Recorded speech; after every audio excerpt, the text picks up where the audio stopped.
The main idea is that the ancient Israelites originally had two separate origin myths, one involving the three patriarchs, Abraham, Isaac, and Jacob, and the other involving Moses and the Exodus story.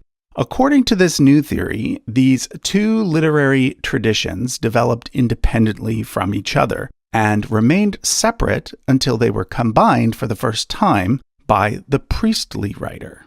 So D, which is obviously based on the Moses tradition, was written down first during the time of King Josiah. But at the same time as D, as well as both before and after D, there were other fragments of text floating around, some of which were based on the Moses tradition, but others of which were based on the Abraham, Isaac, and Jacob tradition.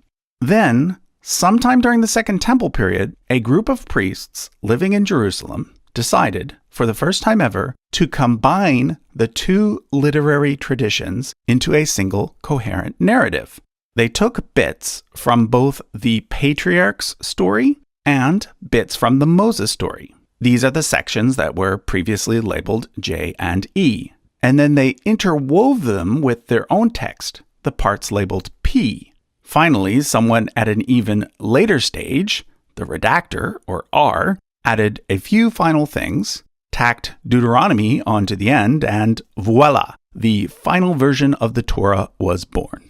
This third theory makes a lot of sense to me. It explains why the transition between Genesis and Exodus seems so abrupt, and why there are several chronological problems when it comes to dating how long the Israelites were in Egypt.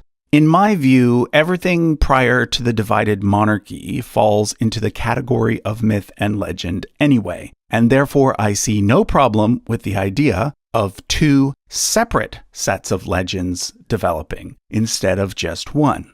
In fact, considering that the ancient Israelites were originally two separate kingdoms, it actually makes more sense that there would be two separate origin stories, not just one.